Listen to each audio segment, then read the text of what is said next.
Bonsoir et bienvenue sur Public Sénat dans ce nouveau numéro d'On va plus loin, édition spéciale entièrement consacrée au grand débat au Sénat. Après 3 mois de consultation, le grand débat s'est donc terminé à la Chambre haute cet après-midi avec une déclaration du Premier ministre Édouard Philippe. Et au total, un débat de 4 heures de discussion, d'interpellation, de questions-réponses qui conclut ainsi la séquence de restitution avant l'heure des annonces la semaine prochaine par Emmanuel Macron. Alors, quelles orientations ressortent? À quoi ce grand débat a-t-il servi? Quelles décisions et quelles réformes vont découler de cette concertation? Et quelle était l'ambiance cet après-midi au Sénat, cette chambre d'opposition pour le gouvernement? Hashtag OVPL pour tous vos commentaires. On va plus loin dans le débat lors de cette édition spéciale avec des sénateurs mais aussi des experts, commentateurs, éditorialistes. Mais d'abord, le résumé de l'après-midi au Sénat par Quentin Calmet. C'est un exercice inédit qui s'est joué au Sénat. Première partie la plus convenue, le Premier ministre, comme il l'avait déjà fait à l'Assemblée nationale, prend la parole, suivi de tous les présidents de groupes politiques. Chacun dessine ses conclusions du grand débat national et les enseignements à en tirer. Et l'exercice n'a pas fait l'économie de quelques tirades. Il faut refermer très vite ce grand débat. Le grand débat a assez duré et le temps des décisions, mes chers collègues, est enfin arrivé. Mais il n'y aura pas de sortie de crise sans un langage de vérité. Votre politique, vos dits et vos non-dits, restent anxiogènes. Anxiogènes pour l'âge de la retraite et sa fixation, anxiogènes pour le statut des 5,5 millions de fonctionnaires, anxiogènes pour les ressources des collectivités locales, anxiogènes pour nos libertés publiques, anxiogènes pour la préservation de la loi de 1905, anxiogènes pour le financement des aides au logement. Pour la seconde partie, les sénateurs adressent 30 questions à la dizaine de ministres présents dans l'hémicycle. Fiscalité, santé, accès aux services publics et surtout place des collectivités locales. L'exercice est rythmé, mais le ton est polissé. À de rares moments, la tension monte, comme lorsque les communistes dénoncent la privatisation d'Aéroports de Paris. Poursuivez, monsieur le ministre. Mais je ne peux pas poursuivre, monsieur le président. Bon, laissez finir le ministre. Après 4 heures d'une séance extraordinaire, pas d'annonce de la part du gouvernement sur la sortie du grand débat, mais les sénateurs ont pu rappeler leurs priorités politiques. Et on ouvre le premier débat d'On va plus loin avec 5 sénateurs. J'ai le plaisir d'accueillir sur ce plateau Nathalie Delattre, bonjour. Vous êtes sénatrice RDSE de la Gironde. Également sur ce plateau, Sophie Taillé-Polian. Bonsoir, vous êtes sénatrice Génération, ici au groupe socialiste du Val-de-Marne. Également avec nous pour ce débat, j'ai le plaisir d'accueillir Françoise Gatel. Bonsoir. Bonsoir, sénatrice Union centriste d'Ille-et-Vilaine. Nous avons également pour débattre Michel Amiel, bonjour. Bonsoir. Sénateur La République En Marche des Bouches-du-Rhône. Et enfin, avec nous, Laurent Duplon, sénateur Les Républicains de la Haute-Loire. Bonsoir. Tout d'abord, je vous propose de commencer par un petit tour de table, un mot de commentaire sur tout ce qui s'est passé cet après-midi, finalement ce débat au Sénat sur le grand débat. Est-ce que pour vous, cela a été un moment utile, un moment nécessaire, Sophie Taillé-Polian? C'est toujours nécessaire qu'un gouvernement vienne, débattre avec des parlementaires, avec la représentation de la population ou des élus locaux pour ce qui nous concerne. Cela dit, on voit bien que là, on est dans un exercice un petit peu particulier, puisqu'on a un Premier ministre qui vient faire une déclaration pour nous dire que, à un moment donné, plus tard, quand Jupiter le jugera bon, des décisions puissantes nous seront communiquées. Donc on a quand même un petit peu le sentiment que tout cela est assez occupationnel. Et que, vous savez, j'ai une collègue qui est parlementaire depuis de nombreuses années et qui me disait finalement depuis 2 ans, j'avais jamais vu ça. On débat et on a l'impression de n'être jamais entendu. Michel Amiel, on débat, on a l'impression de ne jamais être entendu. Vous dit Sophie Taillé-Polian, tout ça c'était occupationnel. Oui, est-ce vraiment nouveau ? Je crois que ce débat a été voulu à un moment donné. Il n'est pas arrivé par hasard. Il y a eu le phénomène gilet jaune qui, à un moment donné, l'a généré. Et quelque part, il devenait inévitable. C'est-à-dire que les gens, les Français, ont soif de débattre, mais pour attendre, c'est vrai, des décisions. Alors, ça, c'est pour le grand débat, mais je voulais dire déjà pour le débat de cet après-midi au Sénat, si on dit juste un mot sur ce qui s'est passé au Sénat, est-ce que c'était utile que le Parlement ait cette place et que le Sénat ait ce débat de 4 heures cet après-midi? Tout à fait, on est toujours dans une démocratie représentative, que je sache. À partir du moment où il y avait eu un grand débat au niveau national, au niveau citoyen, il me paraissait quand même assez logique que ce débat ait lieu également au niveau des deux chambres, très, très simplement. Laurent Duplon, est-ce que c'était nécessaire que le Parlement ait une place dans ce grand débat, même si ce n'est qu'au moment de la restitution, parce que finalement le Parlement, toute une partie de ce grand débat, est resté plutôt en retrait? Enfin, un retrait, je ne sais pas s'il est resté en retrait, mais en tous les cas, depuis plusieurs mois, le Parlement, et en particulier le Sénat, avait fait remonter un certain nombre d'éléments qui commençaient de poser problème dans notre pays. Nous n'avons pas à nous étonner de la transition écologique avec la taxe, nous l'avions dénoncé, nous l'avions même supprimé de la loi de finances, et aujourd'hui on apprend par le ministre de l'écologie que finalement ça n'était pas le départ du mouvement des Gilets jaunes. Pour revenir sur la problématique du grand débat, je pense que le grand débat a permis une chose, c'est de faire baisser la pression. Par contre aujourd'hui on assiste à un autre événement, c'est que c'est mission impossible. Parce qu'au vu de tout ce qui est sorti, ça sera très difficile de contenter les personnes qui ont pu faire des contributions et qu'on aura plus de déçus que de contents.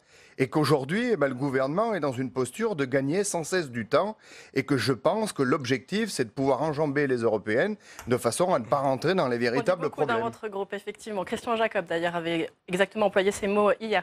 Françoise Gatel, un mot d'abord sur ces 4 heures de débat qu'il y a eu cet après-midi au Parlement, au Sénat. Alors, que dire, ce débat n'aurait pas eu lieu au Sénat, tout le monde l'aurait reproché, donc acte.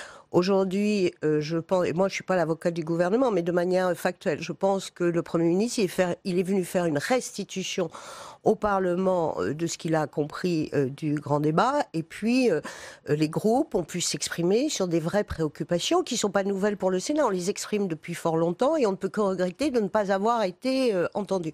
Maintenant, je pense que cette séance, elle clôt définitivement ce qu'on appelle le grand débat, et que maintenant nous attendons tous un agenda de décision. Un calendrier précis. Voilà, et que ce que l'on peut dire, moi ce que j'espère, c'est comme en démocratie participative, on dit qu'il faut partager le diagnostic. Moi je constate qu'à l'Assemblée, il y avait quand même un certain nombre de députés sans culture des territoires, sans culture de l'expression et des attentes des populations, que le président Macron, il a été élu parce que la table a été renversée. Voilà, et que là, j'espère qu'il a fait ses humanités et que le gouvernement a bien entendu et bien compris. Et maintenant, on va voir si on est raccord entre ce que nous exprimons depuis longtemps au Sénat et ce qui a été compris et ce qu'on va nous annoncer. Nathalie Delattre, pour conclure ce tour de table, d'abord sur ces 4 heures de débat et puis sur un petit peu le rôle du Sénat, effectivement, à cette occasion. Bien, effectivement, nous étions un passage obligé. Il y a quelques jours, nous étions en audition, nous auditionnions Sébastien Lecornu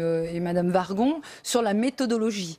Ça peut paraître un peu bizarre, mais je pense qu'effectivement, tout ça, c'est à la toute fin, d'ailleurs, du grand débat. Mais parce que je pense que tout ça, en fait, c'est vraiment construit au fur et à mesure et que, voilà, on le fait au moment où on y pense quelque part. Donc, on a pensé à nous et le président Larcher l'a bien dit à la fin. C'était quand même important que cette restitution se fasse aussi devant les représentants des territoires, des élus, bien évidemment, mais aussi des administrés. Comme Françoise Gatel, que dire si ce n'est que c'est la vertu de la répétition, c'est pas bis repetita, c'est ter repetita. Après le Grand Palais, l'Assemblée nationale, on a eu droit au même discours, quasiment le même discours. Donc voilà, quasiment le même discours, sans annonce. Donc ça n'a pas un grand intérêt, si ce n'est que nous avons encore une fois exprimé des demandes, des impressions, des ressentis, sans grand enthousiasme. Vous l'avez vu, hein, je crois que on était peut-être un peu éteint, alors que c'est pas forcément, enfin. Le Premier ministre a dit que vous étiez très respectueux, vous vous dites éteint. Oui, éteint pourquoi? Parce que je pense que nous sommes tous des passionnés par ce que l'on fait. D'habitude, on sent cette passion dans les débats. Là, j'ai trouvé qu'effectivement, c'était moins passionné parce que est-ce que tout ça est utile? Ça pose donc bien l'utilité de ce grand débat. En tout cas, ce grand débat, si on refait un petit peu le film, eh bien, c'était d'abord une réponse, bien sûr, au mouvement des Gilets jaunes, dont plusieurs personnes ont parlé dans l'hémicycle cet après-midi, mais pas du tout en les mêmes termes. Écoutez. J'ai l'impression d'avoir plus appris au cours de ces 6 derniers mois qu'en 30 ans de vie publique. Pour tout dire, j'ai aussi entendu plus d'âneries en 6 mois qu'en 30 ans. Et pourtant, depuis 30 ans, nous en avons tous entendu pas mal. Si, comme disait Talleyrand, la politique est l'art d'agiter les peuples avant de s'en servir, alors nous avons pris une grande leçon de politique de quelques gouverneurs de rond-point qui ont réussi à transformer en fureur la colère de quelques dizaines de milliers de personnes et à leur faire croire qu'ils sont à eux seuls le peuple français. Il ne reste plus aujourd'hui dans les rues le samedi que quelques acharnés d'un mouvement sans but et sans programme, zigzaguant le long des boulevards comme des canards décapités. Ce débat, Monsieur le Premier ministre, aurait pu ne jamais avoir lieu. Si vous l'avez organisé, c'est sous la contrainte, et il faut bien le rappeler. Sans les Gilets jaunes, il n'y aurait pas eu davantage les mesures annoncées le 10 décembre. Sans cette poussée de fièvre des Français, la taxe carbone serait toujours en place. Les retraités qui touchent moins de 2 000 € paieraient encore à la CSG au prix fort. Des centaines de milliers de Français n'auraient pas bénéficié du coup de pouce à la prime d'activité. On l'a entendu, deux voix de président de groupe, deux voix quasiment opposées. Sophie Taillé-Polian, qu'avez-vous pensé de ce moment? Et est-ce que ça a quand même été un déclencheur que ce mouvement des Gilets jaunes, avec quelque chose de bon qui est sorti de cela? Écoutez, moi, ce que je constate et ce qui m'avait déjà étonné quand j'étais dans l'hémicycle, c'est quand même quel mépris pour ces gens qui, par dizaines de milliers, se sont mobilisés, mais qui étaient, je le rappelle, et qui d'ailleurs sont toujours pour partie hors des expressions violentes très soutenues par les Français. Quel mépris pour ces Français qui ont voulu reprendre la main dans le débat public et prendre un peu de visibilité parce qu'ils ne se sentent pas ou mal représentés. Moi, ça me choque. Et je pense qu'il y a tout un tas de choses qui ont été portées par les Gilets jaunes et qu'on sentait quand même confusément depuis fort longtemps dans les territoires et auprès des citoyennes et des citoyens. Je pense bien sûr à l'injustice fiscale et je pense bien entendu aux services publics et à leur éloignement de plus en plus marqué. Donc, ce mouvement a eu lieu. De toute manière, on ne peut pas se dire si c'est une bonne chose ou une mauvaise chose. Il est là et il est monté parce qu'il y avait une insatisfaction démocratique et un grand sentiment d'injustice. Et que à ces deux questions-là, pour l'instant, nous n'avons pas de réponse. Laurent Duplon, tout à l'heure, Edouard Philippe a parlé d'un moment de réappropriation par les citoyens d'un espace de débat sur la politique nationale, jugeant que c'était quand même quelque chose de très positif qui était sorti de ce mouvement, bien sûr, des Gilets jaunes. Oui, alors, je lisais un article du Monde ce matin qui redonnait les chiffres exacts du grand débat. D'abord, premièrement, beaucoup d'orateurs l'ont dit, c'est pas apparu. Mais un débat, c'est débattre, c'est d'avoir une réponse à une question et se poser mutuellement des questions et opposer différentes idées. Là, on n'a pas eu de débat. On n'a jamais eu d'opposition. Et l'exemple de l'exercice d'aujourd'hui démontre encore une fois qu'on n'a absolument pas de débat. On a fait 30 questions d'1 minute 30 avec une réponse d'1 minute 30 qui ne correspond pas à la réalité d'un débat démocratique. Sur le grand débat et sur la participation du grand débat, quand on regarde aujourd'hui, le gouvernement se targue de 2 millions de textes qui ont été faits, de 500 et quelques 1000 participants au grand débat. Quand on regarde ceux qui ont fait des copier-coller, parce que c'est ce que dénonce Le Monde. Il y a eu du fact-checking qui a été fait effectivement par le journal Le Monde. Ouais. C'est plus de 50% de ce qui a été décrit. Donc ça veut dire qu'il n'y a eu que 250 000 personnes qui ont participé clairement au grand débat. Et je veux le dire aussi, dans ces 250 000 personnes, c'est que la moitié qui se sont accaparées la totalité des thèmes. Donc ça veut dire qu'en fait, on est en train de nous dire c'est un grand débat et c'est quelque chose d'exceptionnel. C'est 125 000 personnes qui sont intervenues. Je tiens à dire que pour la question concernant le changement horaire, c'est plus de 2 millions de personnes qui sont intervenues sur cette question-là. Oui. Et c'est plus du double pour la question des services publics concernant la télévision. Donc non, on parle d'un débat peut-être, d'un très grand débat, excusez-moi, mais moi je ne partage pas tout à fait cette idée-là. Michel Amiel. Deux choses. Ma collègue vient de dire qu'il y avait un mécontentement depuis longtemps. Oui, effectivement, pas depuis 2 ans. Et le mouvement des Gilets jaunes, au-delà du facteur déclencheur, est un mouvement qui pouvait couver depuis assez longtemps, en effet, sous forme de frustration au niveau du peuple, qui avait le sentiment peut-être de ne pas participer. Mais, chers collègues, quand vous dites ce grand débat a tous les inconvénients de la Terre, très bien, qu'auriez-vous fait ? Quel type de débat vouliez-vous organiser aujourd'hui ? Vous avez critiqué, oui. Non, c'est pas tout le monde qui n'a participé au grand débat. Absolument pas. Ce débat a beaucoup d'inconvénients, mais aujourd'hui, c'est un exercice démocratique qui, jusqu'à présent, n'a jamais été fait. Alors, qu'est-ce qu'on veut ? Qu'est-ce qu'il est sorti de ce débat? On va peut-être en parler dans quelques instants. Je parle du grand débat. Je n'en sais rien. Qu'est-ce que le président va annoncer? On va le savoir très rapidement. Mais l'exercice en tant que tel, je ne vois pas quelle forme on aurait pu lui donner, si ce n'est aller à la rencontre des citoyens, à la rencontre des territoires. Puis je rappelle quand même que nos institutions, que je sache que vous défendez, c'est quand même, et il faut prononcer le mot, la démocratie représentative. La démocratie, comme l'a dit Claude Malhuret dans son intervention, plutôt brillante et pétillante, si je peux dire, la démocratie participative. Vous l'avez trouvée méprisante, mais vous dites pétillante, assez brillante.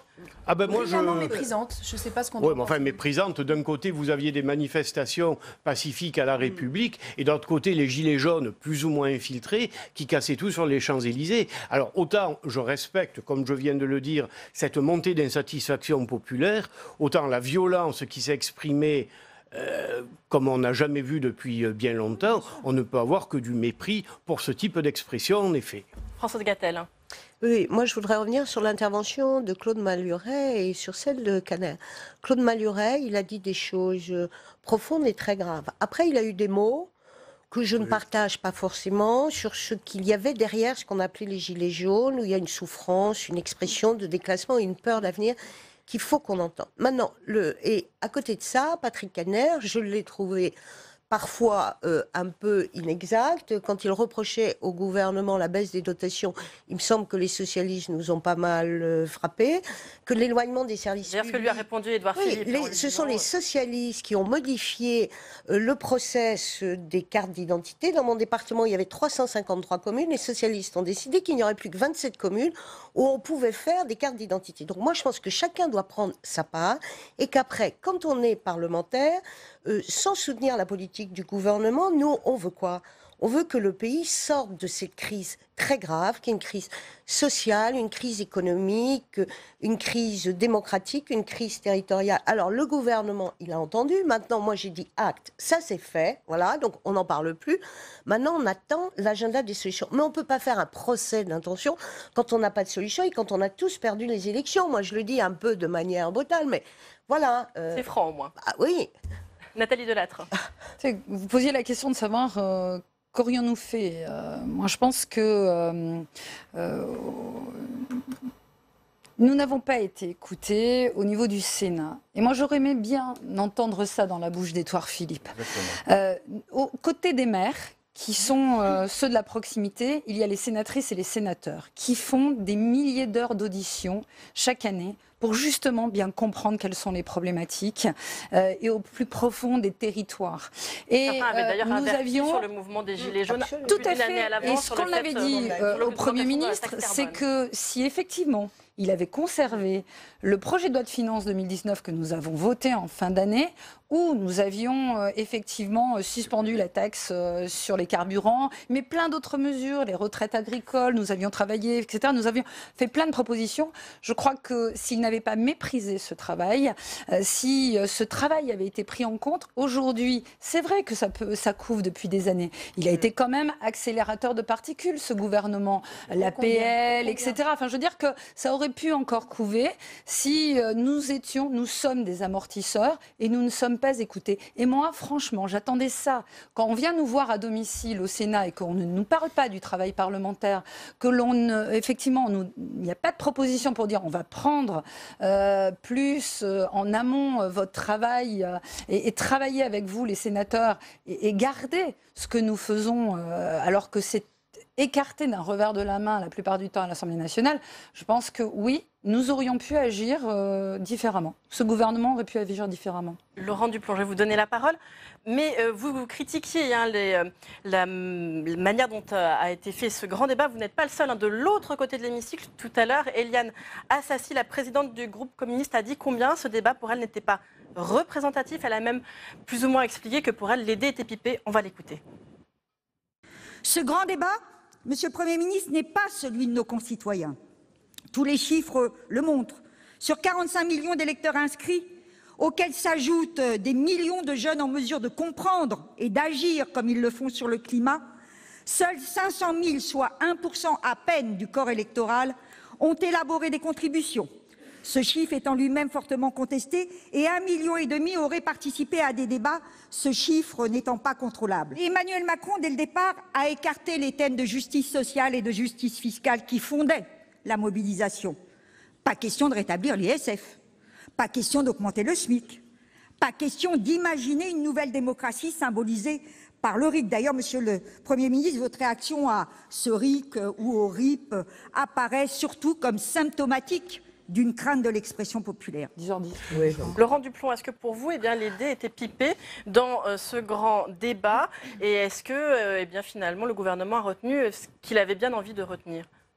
Disons que dans un système où on va avoir une multitude de propositions, il est plus facile d'avoir fait les conclusions au départ plutôt que d'attendre que tout le monde soit intervenu.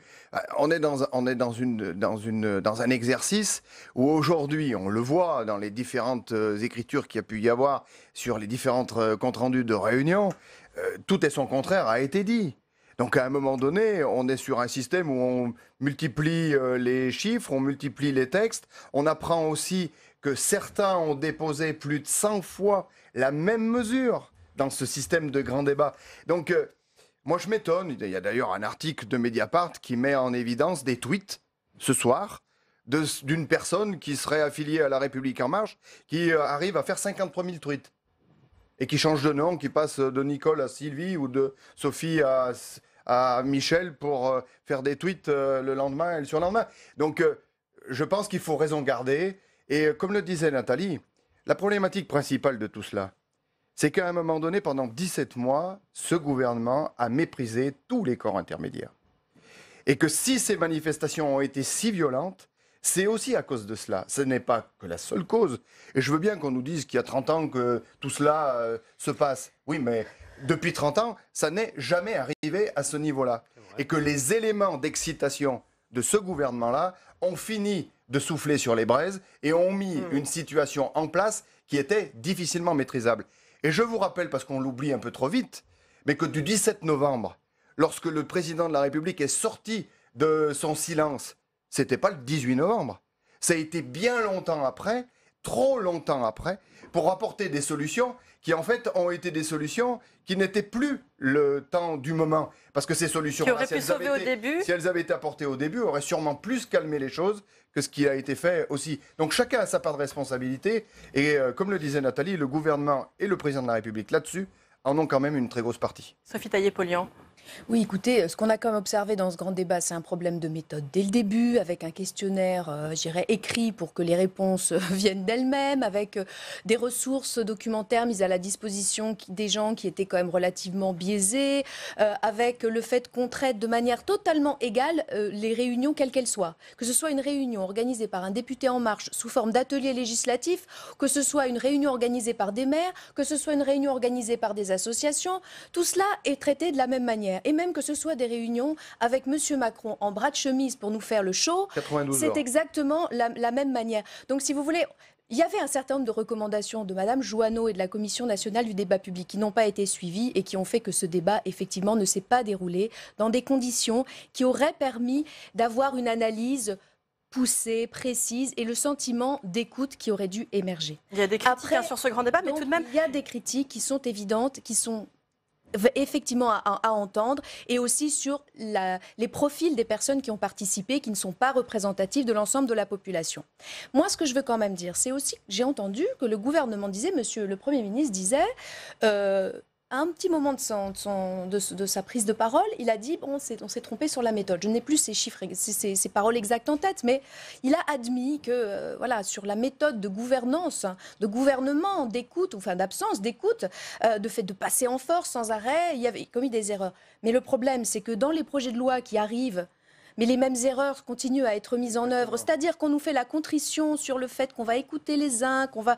Mais en fait, quand on regarde réellement ce qui se passe sur le projet de la fonction publique, pour les fonctionnaires, sur le projet école, sur le projet retraite, où on ne comprend rien, bon, je veux dire...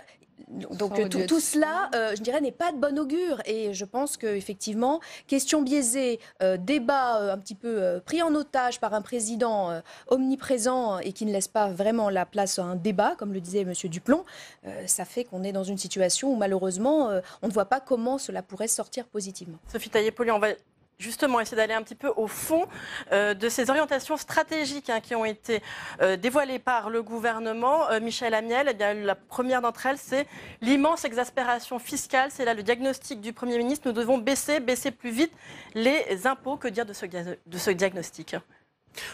Dire que c'est une évidence. Mais je reviens juste une seconde sur la forme. Il y a eu des erreurs de forme. Ce n'est pas parce que je défends la majorité gouvernementale actuellement que je ne reconnais pas qu'il y a eu des erreurs de forme. Elles sont certaines et elles ont pesé lourd dans certains types de comportements. Parlons du fond, effectivement.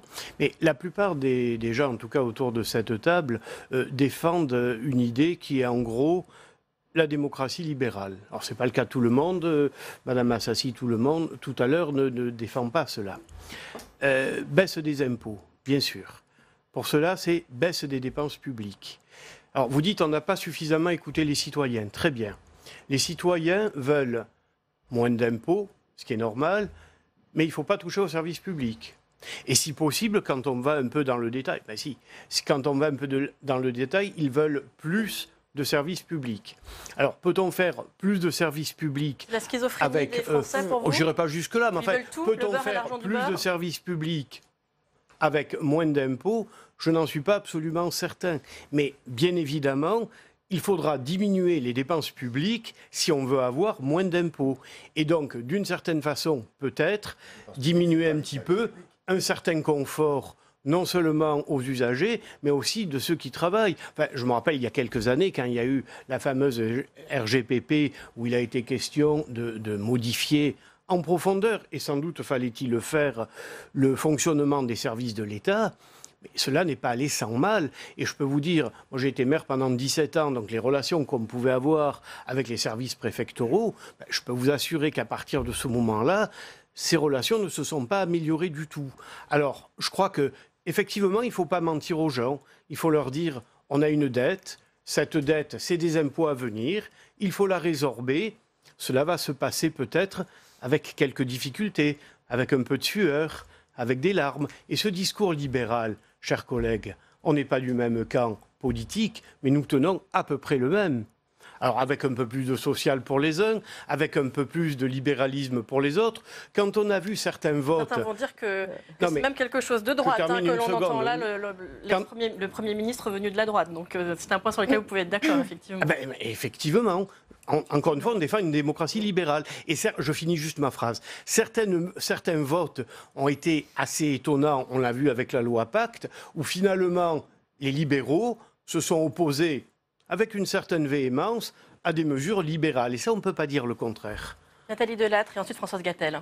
Moi, je voudrais dire que sur les mesures fiscales, il a été pris une première mesure fiscale en urgence et qui n'était appelée par personne, ni nos concitoyens, ni les représentants élus, la taxe d'habitation. Personne ne me remettait en cause la taxe d'habitation. Tout d'un coup, cet impôt, on nous annonce qu'il va disparaître. Alors, disparaître, quand on parle de l'intérêt général, on fait disparaître l'impôt qui est reconnu par tous pour être effectivement celui qui va servir sur les services publics, etc.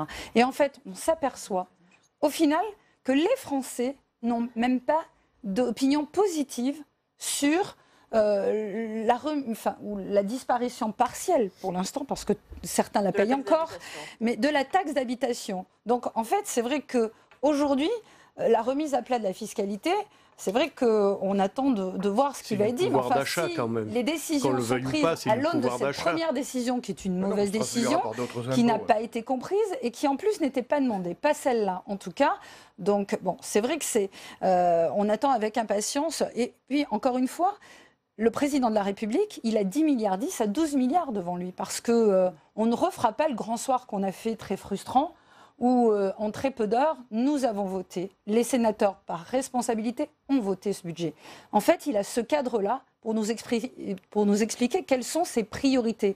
Mais, comme le disait Sophie, c'est les cadences infernales. C'est-à-dire que nous aurions dû nous mettre entre parenthèses, mettre ce travail législatif entre parenthèses. Nous n'avons eu de cesse de dire à chaque intervention, mais attendons les conclusions du grand débat, peut-être pour légiférer. Nous avons énormément légiféré depuis le début de ce grand débat. Nous avons continué à prendre des mesures qui sont des priorités, qui sont à financer. Donc c'est vrai que j'attends vraiment avec impatience de voir quelles seront les priorités. Les grandes réformes sont à venir quand même. Les grandes réformes sont à venir. Alors un mot. Oui, moi je voudrais dire juste pour conclure sur le grand débat. Il est évident que ce débat n'est pas constitué d'un échantillon représentatif, parce que à participer au grand débat, tous ceux où ont participé, tous ceux qui le voulaient, des gens très différents, et certainement pas, ça c'est clair, des personnes qui allaient manifester le samedi, c'est évident. Donc il faut le prendre comme ce que c'est et ne pas avoir la prétention d'une représentation. Toutefois, moi je dis à mes collègues, il y a des gens qui se sont exprimés, voilà, dans des conditions qui peuvent être contestables, bref, mais ce qui ressort, ça n'est une surprise pour aucun sénateur. C'est ce que nous disons depuis fort longtemps. Donc ça veut dire qu'il y a une vérité de l'expression et que, comme les collègues, moi je constate que ce gouvernement, il a voulu aller très vite, tout seul, en disant « moi je sais, on est encalminé, je vais vous sauver, mais on ne sauvera pas la France sans les Français » et qu'il faut entendre. Et que quand on fait un grand débat, il faut aussi entendre les forces de proposition qu'il y a au Sénat, qui n'est pas forcément une chambre d'opposition, c'est une chambre de différence. Et que quand on a pour slogan en même temps, eh bien, entendons-nous. Alors, après, j'en viens à la fiscalité. Le Premier ministre, il a exprimé un truc génial. On est tous d'accord avec ça. Ras-le-bol fiscal. Trop de pression fiscale. Il a rappelé qu'en 10 ans, il y avait 217 milliards qui ont été pompés en plus de 2007 à 2007. Bon, on est content avec ça. Seulement, tout le monde dit, OK, il faut que mon voisin paye plus et moi, je paye moins. Et en même temps, la deuxième partie de son équation, c'est quoi le bien commun? Qu'est-ce qu'on finance? Comment on va financer l'école? Comment on va financer la santé, la dépendance dont on n'a pas encore entendu parler? Et qu'il y a dans la fiscalité des efforts à faire, notamment, je dis, pour les petites retraites, où il est évident qu'il faut revenir à une indexation sur l'inflation. Ça, c'est une chose simple et claire. Plus ce qu'on a dit, notamment la taxation écologique, une taxation punitive. Comme Benjamin Griveaux, il dit, voilà, il y a des gens qui fument et qui roulent au diesel, et alors sont vraiment les mal-pensants de la planète, c'est juste scandaleux. Voilà. Depuis, hein. Non, mais ça veut dire que tant qu'on aura une écologie punitive, alors que l'argent de la fiscalité écologique doit être réinvesti pour aider des gens à augmenter leur pouvoir d'achat en diminuant leurs dépenses de transport. Mais c'est un vrai défi pour le gouvernement. Sophie Taillé-Polian, faut-il un grand soir fiscal? Pour vous, vous disiez tout à l'heure, ça dépend pour qui l'exaspération fiscale. Je suppose que pour vous, il faut aussi plus de justice fiscale. Alors, si vous voulez, quand Nathalie Delattre a commencé à parler des premières décisions qui ont été prises au niveau fiscal, et une décision qui n'était pas demandée par les Français et qui a été prise rapidement, moi tout de suite, je me suis dit, elle va parler de l'impôt sur la fortune. Bon. Non, mais effectivement, il y a le ras-le-bol fiscal n'est pas égal pour tout le monde, hein, parce que dans ce pays, il y a quand même les gens, et les gens, ce sont les gens les plus fortunés qui payent moins d'impôts qu'avant. Moi, ce que je voudrais vous dire, c'est que j'ai regardé justement à la suite de l'intervention du Premier ministre depuis 10 ans, quelle a été l'évolution des impôts. Eh bien, les ménages payent 44 milliards d'impôts supplémentaires, mais les entreprises payent 25 milliards de moins. Pourquoi? Parce que nous sommes dans une situation où, au cœur de l'Europe, il y a du dumping fiscal. Donc, pour résister à la concurrence, eh bien, finalement, on baisse de plus en plus l'impôt sur les sociétés, on met en place des dispositifs pour exonérer, etc., etc. Donc, que s'est-il passé? Eh bien, d'une part, pour compenser ces pertes-là, on a augmenté le budget des ménages. On a reporté sur les ménages ce que les entreprises ne payaient plus. Il y a eu bien sûr la taxe professionnelle depuis Nicolas Sarkozy, puis un certain nombre de baisses. Donc c'est ça la réalité qu'il faut voir aujourd'hui. Et ce modèle est à bout de souffle, et on le voit bien, car ce modèle qui est imposé par la logique de dumping fiscal organisé au niveau européen, eh bien, il pousse nos sociétés à une violence finalement qui est absolument terrible. Mais la solution, elle ne se trouve pas dans une baisse des impôts et donc une nouvelle baisse des services publics, parce que ce qui a énormément aussi, je pense, échauffé les Français, c'est de voir que la majorité des ménages, chacun, ont payé davantage, mais que les services publics s'éloignaient. Et par ailleurs, ce qui a aussi échauffé les entreprises, c'est de voir que les petites payent beaucoup plus que les grosses. Donc je dirais que maintenant, il s'agirait non pas de dire on va baisser les impôts comme ça, comme si les impôts c'était un espèce d'agglomérat indéterminé. Non, il y a des contribuables différents qui payent en fonction de différentes assiettes et c'est bien cela qu'il faut regarder pour travailler à la justice fiscale, que chacun paye en fonction de ce qu'il peut payer pour financer des services publics qui permettent à la société d'être en cohésion. Et là, l'enjeu européen et le débat européen que nous aurons, je suppose également sur cette chaîne à un moment ou à un autre, est absolument essentiel. Alors lors de ce grand débat cet après-midi, il a donc été question, on le disait, d'exaspération fiscale. L'autre réel moment de crispation qu'il y a eu cet après-midi, c'est lorsqu'il a été question des territoires et lorsqu'Édouard Philippe a déclaré que jamais les collectivités n'avaient eu autant de moyens financiers. On l'écoute. Jamais dans notre histoire, notre République n'a été aussi décentralisée. Jamais dans l'histoire de notre République, je crois pouvoir le dire, les collectivités territoriales n'ont bénéficié d'autant de moyens financiers et humains.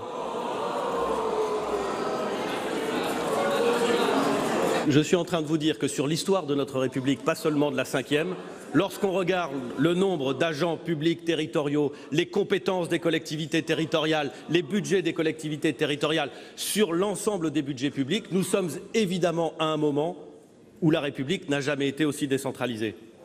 C'était vrai il y a 2 ans aussi. Et c'était même vrai il y a 5 ans. Vous dites jamais il y a eu autant de moyens pour les collectivités. Jamais elles ont bénéficié d'autant d'agents. Mais monsieur le Premier ministre, jamais les maires n'ont été autant découragés. Comment l'expliquez-vous? Jamais les collectivités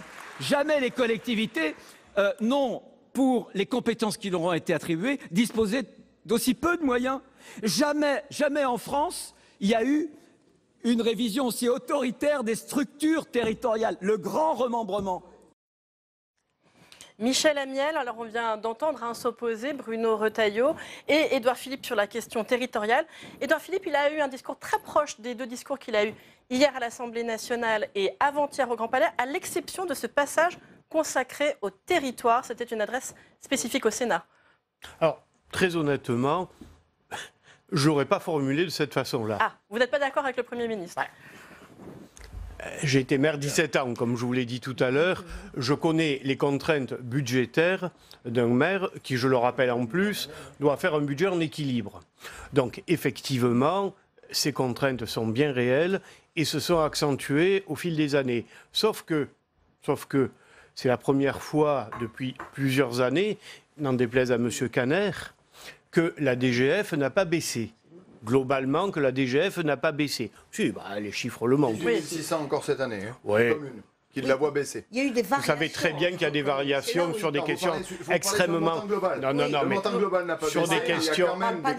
Sur des questions extrêmement techniques, et on ne va pas rentrer dans ce détail-là. La DGF, globalement, n'a pas baissé, et là, ce serait de la mauvaise foi que de dire le contraire. Ceux qui ont fortement baissé la DGF, moi je me rappelle avoir perdu 4,5 millions sur mon budget municipal, c'est le gouvernement que défendait M. Caner. Ça, c'est une réalité. Alors après, au niveau des territoires, et ça, je pense qu'on sera tous d'accord autour de cette table, malgré la différence de nos sensibilités, nous avons, si je peux dire, la truffe des territoires au Sénat. Parce que nous avons tous été élus locaux et nous savons faire remonter ces réalités. Et il faut redonner confiance aux territoires. Ça, c'est une réalité. Un sujet que je connais bien, c'est les déserts médicaux, même si je n'aime pas l'expression. Ça va largement au-delà des déserts médicaux. C'est parfois des déserts... qui n'était pas au programme du grand débat et qui finalement a été abordé de lui-même. Mais qui s'y est invité, tout à fait, et à juste titre. Et ça va devenir de plus en plus important. On sait qu'il va y avoir... dans le meilleur des cas, 10 années terribles en matière de pratique médicale sur les territoires. Et là, je sais vraiment de quoi je parle, hélas. Laurent Duplon, on le disait, au-delà de la question purement des dotations, eh bien, ce qui se pose comme question, c'est la question de la fracture territoriale avec, d'un côté, eh bien, les métropoles un peu flamboyantes et de l'autre côté, les petites villes, la ruralité délaissée. Alors, moi, je pense qu'il faut se rappeler un peu de l'histoire. Sous le quinquennat précédent, l'objectif qui avait été donné, c'était de faire une économie de 50 milliards d'euros, qui se divisait en 3 parties. 11 milliards pour les collectivités locales, il en a été fait 10,5. 18 milliards pour la sécurité sociale, il en a été fait 14. 21 milliards pour l'État, il en a été fait 4. Donc déjà, on voit toute la différence. Le mal, il a été fait au précédent quinquennat pour vous, avant tout. Mais oui, mais enfin, le précédent quinquennat, excusez-moi de vous le dire, mais le président actuel faisait partie des ministres de l'ancien quinquennat.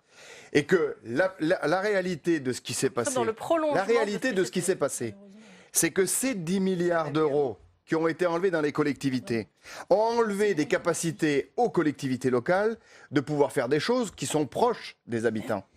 Et que si on regarde les choses de façon factuelle, le 10 décembre, après les manifestations du 17 novembre, qu'est-ce que disaient les Gilets jaunes le 17 novembre? Ils disaient « nous refusons la fracture territoriale, nous refusons l'abandon des territoires ».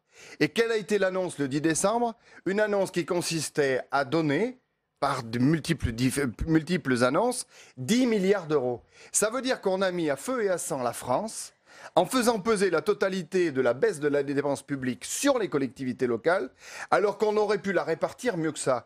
La seule solution qu'on a aujourd'hui, si on veut véritablement traiter le problème, c'est faire de la décentralisation, laisser plus de poids et plus de liberté aux élus locaux et se donner les possibilités en termes de marge de manœuvre financière avec des économies de l'État. Les gens ne demandent pas, se rendent bien compte qu'il y a de moins en moins de services publics proches, mais ils ne comprennent pas non plus, de l'autre côté, qu'il y a 3500 fonctionnaires à Bercy. Sophie Taillé-Polian. Oui, alors juste une petite chose, parce qu'on parle beaucoup effectivement des métropoles qui sont formidablement dotées et face à la ruralité, ce que je ne nie pas, mais on oublie souvent que dans les métropoles, il y a aussi des territoires de relégation qui sont eux aussi délaissés. Et moi, je suis une élue de banlieue, une élue du Val-de-Marne, et je peux vous dire que le désert médical, que les difficultés majeures d'accès à ces droits ou aux services publics, elles existent, et je pense que ça, c'est important de le rappeler. Effectivement, il y a une grande nécessité absolue aujourd'hui de redonner à toutes les Françaises et les Français l'idée que l'égalité n'est pas qu'un mot inscrit sur des bâtiments publics. Et l'égalité, c'est quoi? Notamment dans le contrat social français, ce sont les services publics. Et quand on voit que dans ce grand débat, il y a notamment les questions de santé qui sont arrivées, alors que bien entendu le gouvernement le découvre, mais tout le monde le savait. Les déserts médicaux, c'est un sujet récurrent ici. C'est pas pour le fait qu'on... le découvrement... Mais le gouvernement nous dit... Le gouvernement nous dit, ce qui a émergé dans ce grand débat, c'est la santé. Mais évidemment, parce que nous savons bien été donné à Elisabeth Doineau depuis déjà quelques mois par le gouvernement. Qu'une des grandes... Mais oui, mais cela aurait dû être d'ores et déjà au cœur des problématiques de ce grand débat. De ces problématiques de ce grand débat. Alors, Madame Gatel, je n'étais pas au gouvernement. Et mes amis, je dirais que nous avons eu, et vous n'êtes pas sans savoir, qu'il y a eu quelques petits débats internes à la gauche pendant le dernier quinquennat. C'est exact. Françoise Gatel, très rapidement. Une chose, c'est que la Sécu, elle était en équilibre quand même. Alors, très rapidement là-dessus. Moi, je pense que il y a... quand le Premier ministre, il dit, depuis des années, la DGF n'a jamais été aussi importante. Vrai et faux. Vrai globalement, mais à l'intérieur, il y a des grosses variations. Exactement. Voilà, donc ça veut dire qu'on a des communes qui perdent et d'autres qui gagnent parce que l'enveloppe elle reste globale. Ensuite, quand on dit qu'il y a une dépense publique territoriale qui est conséquente, d'abord, il y a une baisse de dotation qui, dans certaines collectivités, sous le quinquennat précédent, n'avait pas été annoncée et a été de 40% dans ma commune. Et deuxièmement, au même moment, le gouvernement socialiste nous a transféré l'urbanisme. Moi, dans mon interco, j'ai dû embaucher 3 personnes pour un service que l'État faisait gratuitement avant. Exactement. On a eu les rythmes périscolaires et je rappelle les cartes d'identité où moi, dans ma commune, je suis une des 27 communes sur les 350 qui viennent à faire des cartes d'identité, j'ai dû embaucher une personne et demie. Donc on nous a imposé des choses supplémentaires. Donc il faut aussi que chacun d'entre nous porte son héritage. Voilà. Maintenant, moi, la question, je ne sais pas comment le gouvernement va la résoudre. Trop de pression fiscale, d'accord, mais on fait comment ? Quand en même temps, on a des dépenses de santé que le gouvernement précédent n'a pas gérées et le financement de la dépendance. Ou alors là, pareil, le gouvernement d'avant, tout le monde a mis ça sous le tapis. Aujourd'hui, ça nous explose à la figure. Donc ça veut dire qu'il va falloir qu'en France, on arrive à se parler entre citoyens, entre on va dire, les responsables pour avoir un projet, pour avoir un projet de société et en même temps faire des économies, parce que je pense que l'État, qui doit être facilitateur, il doit aussi être aussi agile que nous sommes dans les collectivités où nous faisons des miracles avec 3 francs 6 sous. Alors on va... Et des budgets en équilibre. Absolument.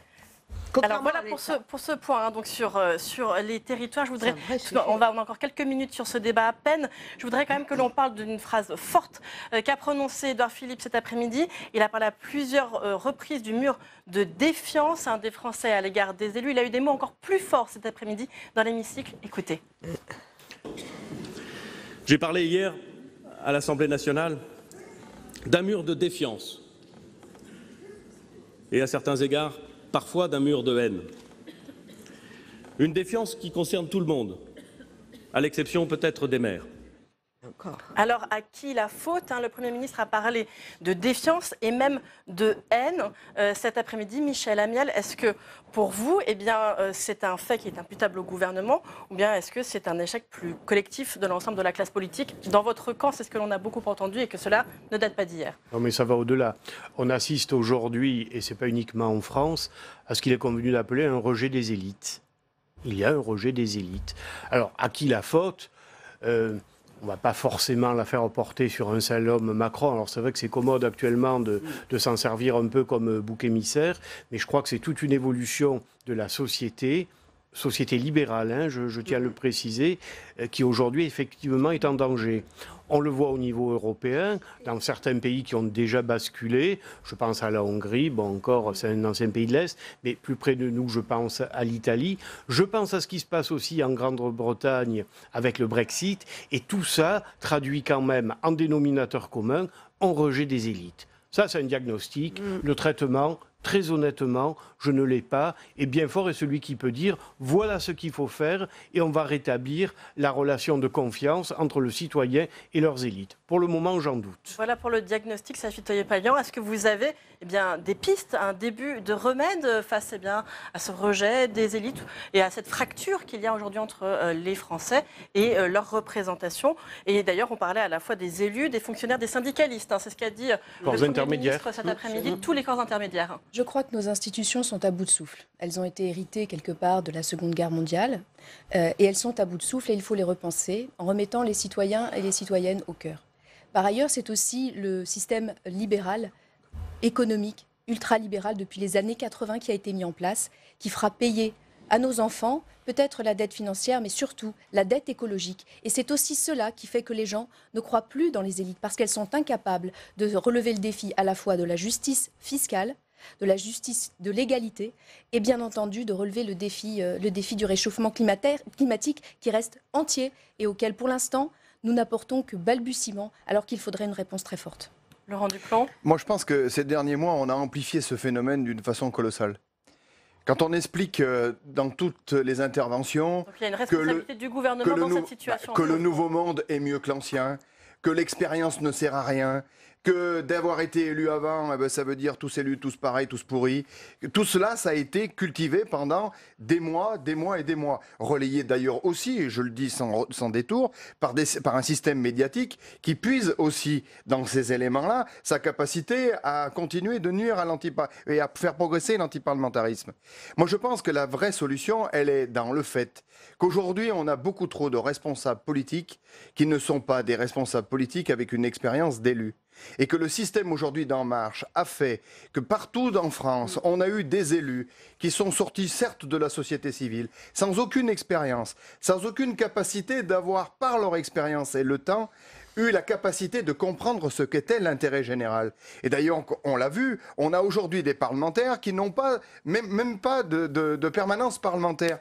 Comment on peut être en lien direct avec le peuple? Comment on peut se dire représenter le peuple quand on n'est pas au contact de celui-là? Et quand dans un gouvernement, on est aussi sa majorité, on est là aussi pour apporter les éléments de langage, faire le service après-vente et expliquer les différentes réformes.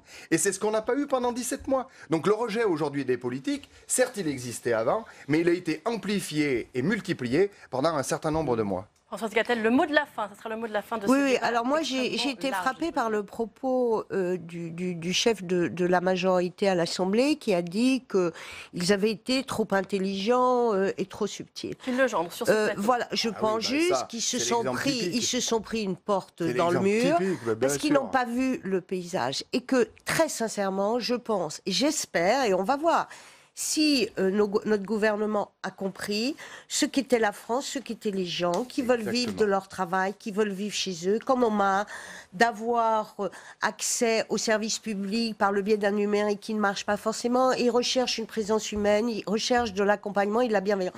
Et je pense que si la France s'inspirait de la manière dont un maire gère sa commune, il est dans la proximité et l'efficacité parce qu'il est obligé de réussir. Hein, c'est ce que Orsena appelle la petite patrie, où on répare les vivants. Et l'enjeu pour ce gouvernement et pour nous tous, y compris dans notre rôle d'opposants, c'est d'être responsable et de dire qu'aujourd'hui on a un enjeu de société, parce que c'est pas simplement avec les quelques questions qu'on a vues qu'on va réparer la France. Il faut reconstruire une envie de vivre ensemble. Il faut éduquer aussi les jeunes dans le fait qu'on n'est pas que des citoyens qui ont des droits, mais nous sommes aussi membres d'une collectivité à laquelle nous devons donner et qui doit nous assurer de la solidarité. Eh bien, merci beaucoup à tous les quatre d'avoir participé à ce vaste débat. Merci beaucoup Françoise Gatel, merci beaucoup Sophie Taillé-Polian, merci Michel Amiel, merci Laurent Duplon d'avoir participé à ce débat. Alors que nous revenons au débat qui s'est tenu cet après-midi dans l'hémicycle, dans une chambre, je le disais, majoritairement d'opposition au gouvernement. Au Sénat, il y a seulement une vingtaine de sénateurs La République En Marche sur 348 parlementaires. Et cela s'est ressenti parfois dans la tonalité des échanges, notamment lorsque des prises de parole ont touché à un sujet très sensible ici pour les sénateurs, la question des territoires. Fabien Recker. Parmi les conclusions du grand débat, celle-ci met tout le monde d'accord.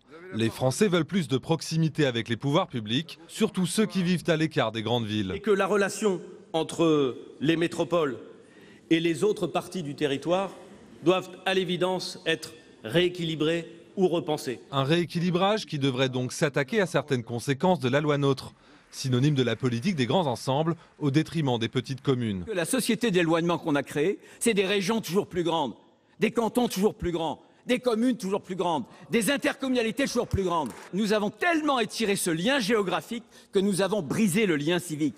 Restaurer du lien, mais surtout transférer des compétences, demandent les sénateurs au gouvernement. En ligne de mire, un nouvel acte de la décentralisation. Donnons aux collectivités un pouvoir accru de fiscalité. Décentralisons notre économie via les régions. Donnons des capacités d'investissement. Mais une décentralisation accrue n'exonérerait pas l'État de renforcer sa présence dans les territoires. Pour la ministre en charge du dossier, ce n'est pas incompatible. Déconcentration et décentralisation ne sont pas antinomiques et qu'on peut imaginer effectivement des transferts nouveaux vers les collectivités territoriales, mais qu'on peut aussi conserver une organisation territoriale de l'État qui soit forte. En matière territoriale, la Haute Assemblée attend désormais les annonces d'Emmanuel Macron. Et on poursuit le débat sur le plateau d'On va plus loin. J'ai le plaisir d'accueillir sur ce plateau Sophie Fay. Bonjour. Vous êtes journaliste, grand reporter à l'Obs, notre partenaire, l'Obs cette semaine, dont la une porte sur ces Français qui arnaquent le fisc. Il a d'ailleurs beaucoup été question de fiscalité, un hasard du calendrier lors du grand débat, puisque le premier renseignement tiré par le gouvernement, c'est bien l'exaspération fiscale. Également sur ce plateau, Jean-Sébastien Ferjou. Bonjour. Bonsoir. Directeur de la publication d'Atlantico. Merci beaucoup de participer à ce débat. Également avec nous Olivier Roucan, bonjour, bonsoir. Politologue et constitutionnaliste. Et enfin, j'ai le plaisir d'accueillir sur ce plateau Arnaud Benedetti, rédacteur en chef de la revue Politique et Parlementaire, professeur associé en histoire de communication à la Sorbonne. Tout d'abord, on va parler un petit peu de l'ambiance de ce débat cet après-midi, un débat sauce sénatoriale, après avoir eu un débat, sauce assemblée hier, pourrait-on dire. Qu'avez-vous pensé de ce débat? Une chambre d'opposition, je le disais, mais dont le ton est resté respectueux, a d'ailleurs salué Édouard Philippe. Jean-Sébastien Ferjou. Effectivement, on est dans la tradition du Sénat en quelque sorte. Une opposition feutrée. Un peu moins dans la passion. Cela dit, quand Bruno Retailleau est intervenu en disant que l'exercice était vain, il n'y a pas besoin de s'emporter pour que le propos soit cinglant. Arnaud Benedetti, il faut dire que les relations sont aussi suffisamment tendues entre le Sénat et l'exécutif. Il n'y a pas besoin d'en rajouter davantage ouvertement entre la remise en cause du Sénat qu'il y a eu dans la lettre de janvier d'Emmanuel Macron, l'affaire Benalla ces derniers mois, les sujets de crispation. Oui, vous avez tout dit. Le contexte est évidemment compliqué pour le Premier ministre, compte tenu des relations aujourd'hui particulièrement tendues entre le Sénat et le gouvernement. Ceci dit, je trouve que le débat dans l'ensemble s'est passé de manière assez apaisée, chacun étant dans son rôle, l'opposition sénatoriale dans sa diversité, bien évidemment, s'opposant de manière assez manifeste au gouvernement, et le groupe de La République En Marche soutenant. Donc c'était un exercice sans surprise, d'une certaine façon. Olivier Roucan. Là, tout a été dit. C'est plutôt rassurant de voir, après la période qui a été ouverte avec l'affaire Benalla, de voir que le Premier ministre revient au Sénat et qu'il engage un dialogue. Je rappelle qu'il avait boudé une séance. Voilà, donc il revient, il discute, et pour autant, ça ne préjuge pas d'une suite pacifiée, c'est-à-dire qu'il y a toujours quand même, sur la révision constitutionnelle et institutionnelle, des points de désaccord très forts. Sophie Fay, sur cette opposition entre l'exécutif et le Sénat qui perdure, et notamment autour de la question des collectivités, on l'a entendu, c'est quand même sur ce sujet que ça a été inflammable. Oui, bien sûr, mais en même temps, il faut bien trouver des économies quelque part, et c'est vrai que les collectivités font leur effort. Et les sénateurs s'en font les porte-paroles ici. Oui, ils ont une tribune, ils en profitent. C'était difficile aussi d'avoir un débat compliqué et très opposant au gouvernement, puisque pour l'instant, il n'y a pas encore d'annonce vraiment, et on ne sait pas vraiment ce qui se passe. On n'est pas encore rentré dans le vif du sujet. On va pouvoir parler un petit peu. Et pour l'instant, ce qu'on constate, c'est ce que les Français ont fait remonter à l'occasion de ce grand débat, et c'est difficile de s'opposer à ce que les Français disent. Pour l'instant, on en est à l'étape restitution, plus qu'à l'étape proposition. D'ailleurs, on a même presque un peu pitié pour le Premier ministre, qui est dans un exercice assez difficile, puisqu'il doit parler sans savoir ce qui va se passer demain, sans que rien soit tranché. Donc, ce n'est pas le moment d'opposer non plus une résistance forte.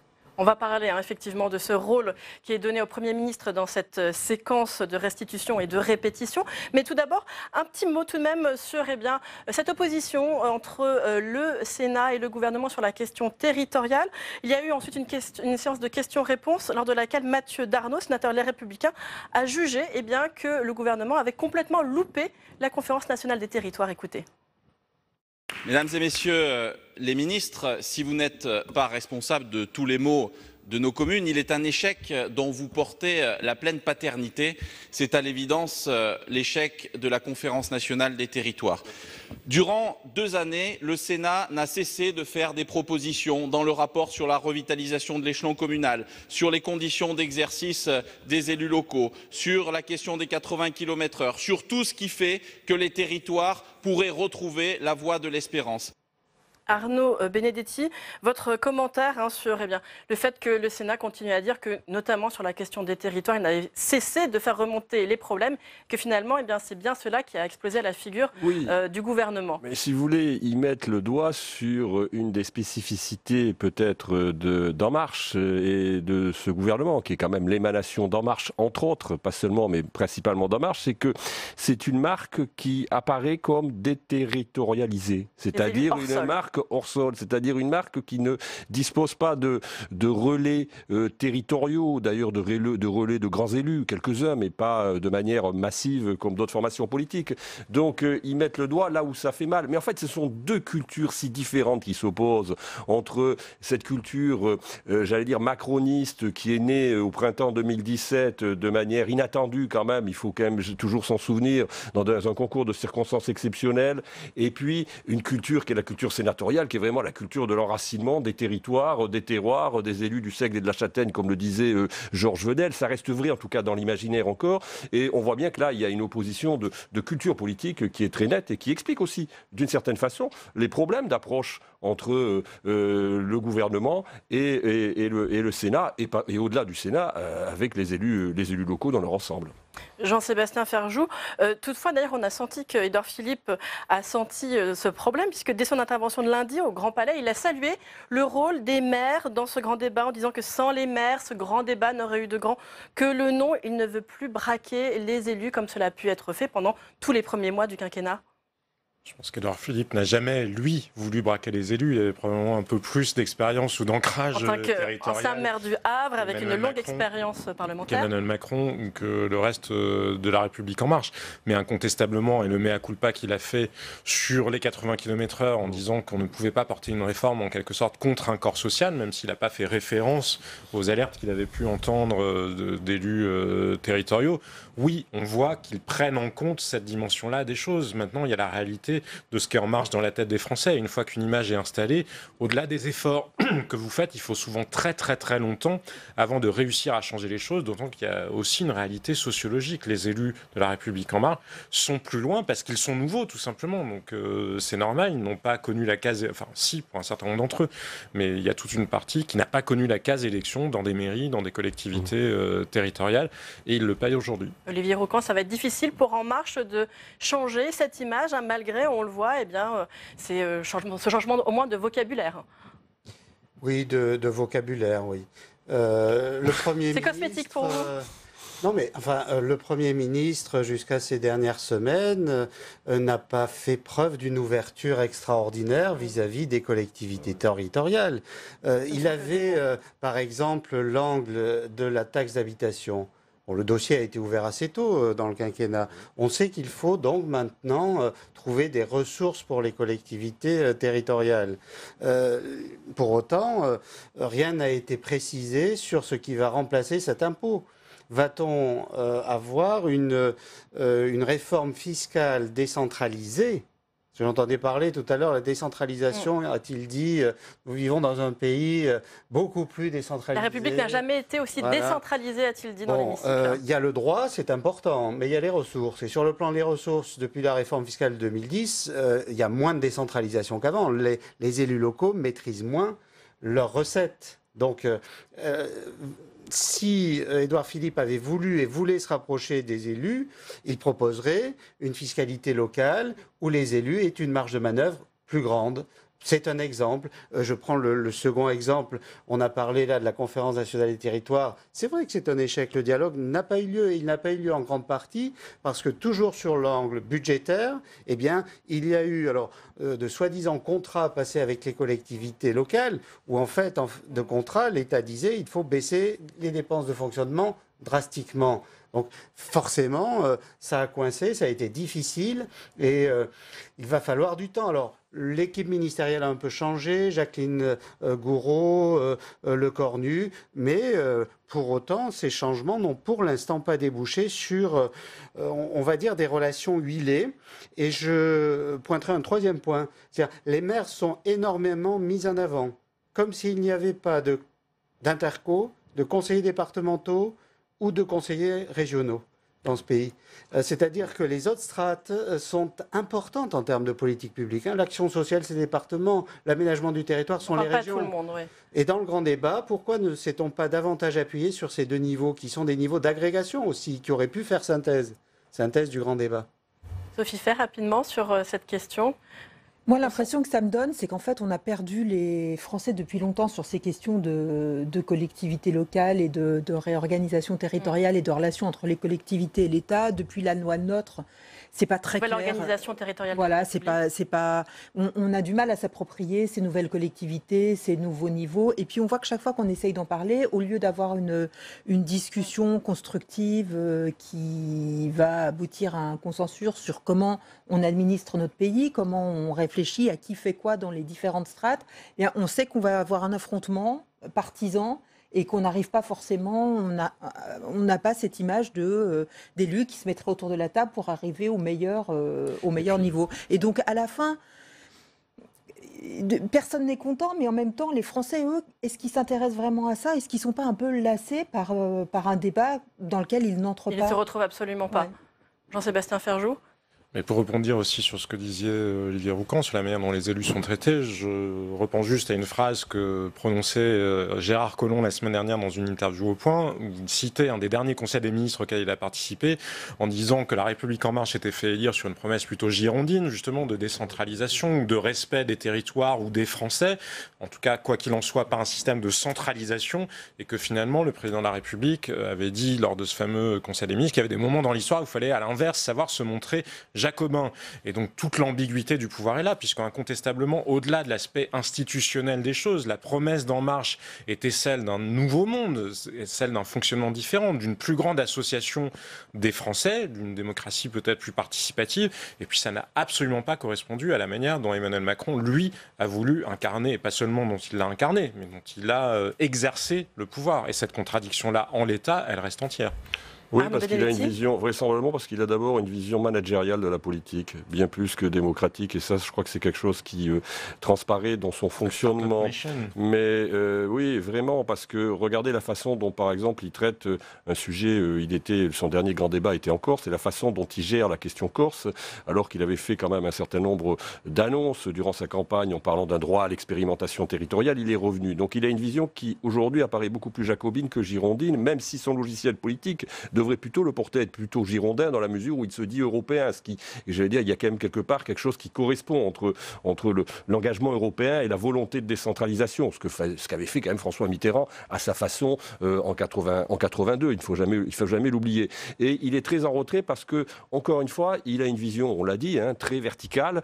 Et en plus, ce qui le caractérise, c'est que je pense qu'il a une méconnaissance quand même des territoires et de la spécificité de la politique dans les territoires, de la République des territoires, qui aussi s'explique par le fait qu'il n'a pas, et vous l'avez très bien dit, connu le cursus honorum classique des hommes politiques qui franchissent l'ensemble des strates électorales pour accéder finalement aux parois du pouvoir. Et quand il est allé à Bordeaux dans cet épisode du grand débat dans la région Nouvelle-Aquitaine, à Bordeaux face aux élus de la région Nouvelle-Aquitaine, il a parlé de déconcentration, c'est-à-dire que la thématique était censée être celle de la décentralisation. La déconcentration, c'est effectivement rapprocher le pouvoir, mais c'est rapprocher le pouvoir de l'État des citoyens. Ça n'est pas déléguer une part collectivité territoriale voire de l'État à des collectivités territoriales.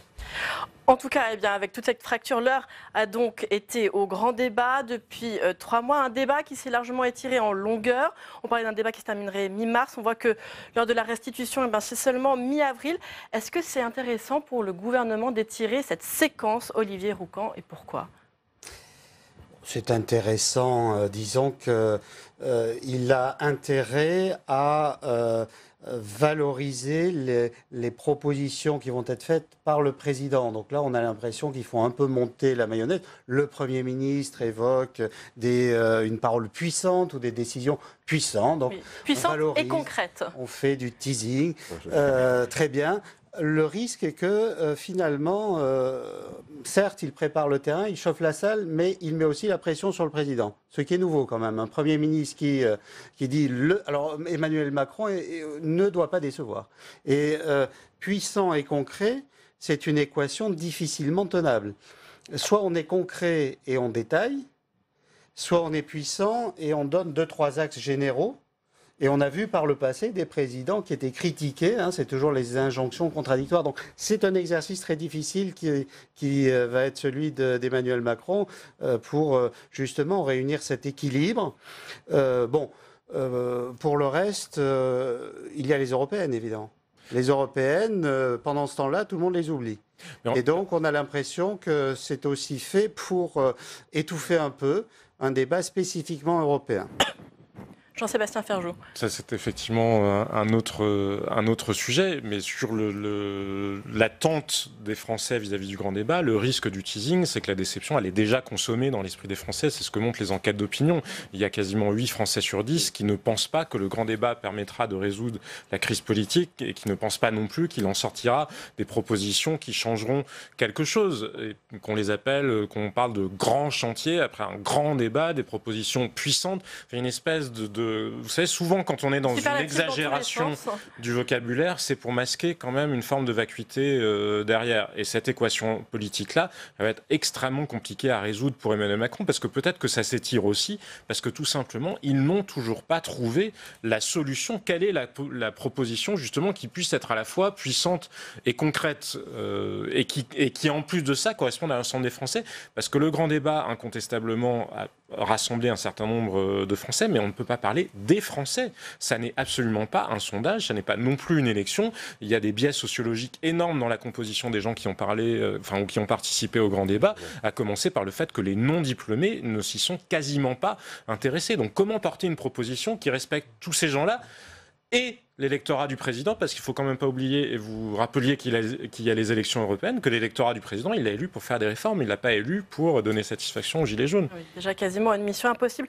Arnaud Benedetti, que pensez en termes de communication qu'Édouard Philippe ait passé ces 3 derniers jours à marteler les mêmes messages, quasiment au mot près? Nous avons sélectionné certains passages de ses interventions, lundi au Grand Palais, mardi à l'Assemblée nationale et aujourd'hui au Sénat. Écoutez, vous réagissez juste après.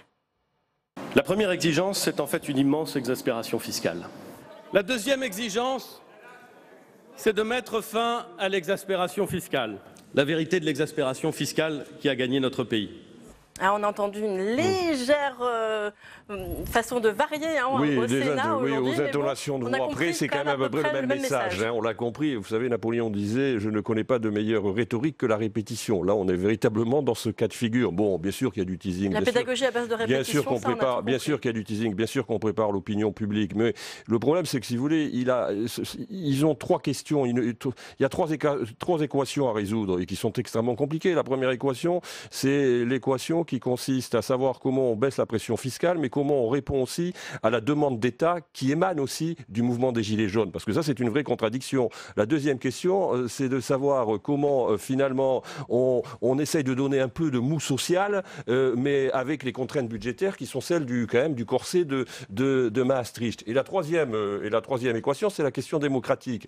C'est comment, finalement, on arrive à insuffler un peu de démocratie participative sans trop le vouloir quand même, parce que manifestement, on semble très réservé vis-à-vis du RIC, et le moins pour je veux dire, c'est même pas réservé, c'est plutôt une opposition vis-à-vis du RIC, dans un système institutionnel qui est celui de la Ve République, qui ne laisse pas forcément quand même, disons spontanément, respirer la démocratie. Donc, je crois quand même que c'est une équation extrêmement complexe, et ce sont, à mon avis, les questions auxquelles ils doivent répondre dans les semaines qui viennent. Avec un cas très concret sur le référendum d'initiative partagée balayé par le gouvernement. Comment on fait pour répondre à toutes ces contradictions, à toutes ces injonctions contradictoires? Là, ils sont quand même dans un piège parce qu'ils répondent à l'exaspération fiscale en remettant une couche de fiscalité et de débat fiscal qui va reboucler sur l'exaspération fiscale. L'exaspération fiscale, elle ne vient pas tant du niveau des prélèvements obligatoires qui, en réalité, ont beaucoup monté depuis la crise financière. Ça a commencé à monter après la crise financière de 2008, mais ensuite, ils sont montés à 44,5% du PIB, et depuis, ils sont à ce niveau-là. Ils n'ont pas augmenté plus depuis le début du quinquennat. Ce qui gêne les Français, c'est qu'on n'arrête pas de tripatouiller. On en enlève aux uns pour en redonner aux autres, on bouge les barèmes, on fait disparaître un impôt, on change le nom d'un autre, on bouge les cotisations en cours d'année. À la fin, l'insécurité permanente, on a l'impression que c'est l'insécurité permanente, qu'on parle tout le temps de ça, et finalement, on voit ce qu'on perd quand on perd, on ne voit pas bien ce qu'on gagne quand on gagne un peu, et puis personne n'est content, et puis on se dit c'est pas fini, ça va continuer. Ce qu'on voit, en revanche, c'est qu'il y a toujours des Dubai Papers qui sortent comme ceux dont on parle cette semaine. Il y a des Panama Papers qui rapportent un peu mais qui ne sont pas finis. On n'a pas fini cette concertation fiscale. Sur les GAFA, c'est compliqué. Et puis il y a eu ce cadeau fait aux contribuables les plus fortunés sur lequel on ne reviendra pas en arrière. Donc moi, je ne comprends pas pourquoi ils n'essayent pas de déplacer les propositions sur un autre front plus constructif. Il y a le péché originel que vous venez de rappeler sur la suppression de l'ISF, accompagné de mesures sur les APL, par ailleurs, qui donnaient l'impression que ça n'allait que dans un sens. Et dans la mesure où tout le monde a bien vu que les dépenses publiques ne baissaient pas, si vous supprimez certains impôts, peu importe, à vrai dire que l'ISF représente un impact assez marginal sur la masse du budget de l'État, ça n'est que quelques milliards sur plusieurs centaines de milliards, dans la perception collective, qui paye si ce n'est les classes moyennes? Puisque si vous ne baissez pas les dépenses publiques et que vous supprimez les impôts des uns, ils se déversent nécessairement sur les autres. Olivier Roucan, hein, l'ISF, c'est sûr, c'est le péché originel psychologique énorme de ce gouvernement. Mais il y a aussi le PFU, c'est-à-dire la manière dont ça a été fait. Ce taux unique de taxation des capitaux, c'est quelque chose qui a des conséquences économiques importantes et qui avantage manifestement ceux qui ont le plus de patrimoine. Donc il y a des choix fiscaux de 2017 qui ont créé, en fait, qui ont allumé la mèche et qui ont créé tout ce qu'on voit. Et là où c'est difficile, ce que vous disiez, ce qu'on disait tout à l'heure, c'est-à-dire puissant et concret. Dans le domaine fiscal, ça veut dire quoi? Ça veut dire qu'on va annoncer une réforme fiscale profonde, on va annoncer enfin la fusion de l'impôt sur le revenu et de la CSG. On peut émettre des doutes. Donc, on va annoncer quoi de puissant et de concret? Ça va pas être un petit impôt dont on va modifier le taux, parce que là, plus personne n'y comprend rien, donc ça sera pas puissant. C'est une équation très difficile à tenir. Arnaud Benedetti, tout de même sur la répartition des rôles, sur ce Premier ministre qui fait la restitution floue et répétitive, et le président de la République qui doit faire les annonces puissantes et concrètes qui doivent mener à de grands chantiers. Il y a quand même beaucoup de poids sur les épaules d'Emmanuel Macron. C'est un grand risque, parce que s'il n'y a pas, disons, des propositions qui soient susceptibles d'être perçues comme des propositions qui sont à la hauteur de la crise, Emmanuel Macron se surexpose, indéniablement. Et dans ce cas-là, à la limite, il s'est déjà terriblement surexposé durant ces 4 mois de débat. Et donc, si ces mesures ne sont pas à la hauteur de la crise, à la limite, il vaut mieux peut-être laisser le Premier ministre jouer sa fonction de fusil. Mais je crois pas que ça soit dans la psychologie du président de la République. Mais si vous voulez, le problème de ce grand débat, la fonction de ce grand débat, à mon sens, elle a une fonction d'essayer de faire réadhérer l'opinion publique, en tout cas une partie de l'opinion publique, au logiciel politique d'Emmanuel Macron. Je crois que là-dessus, il y a chez Emmanuel Macron cette croyance, oui, que finalement, il a vraisemblablement péché par défaut de pédagogie, par défaut de communication, et c'est la raison pour laquelle il se retrouve dans cette situation. Donc il surinvestit encore une fois dans la communication.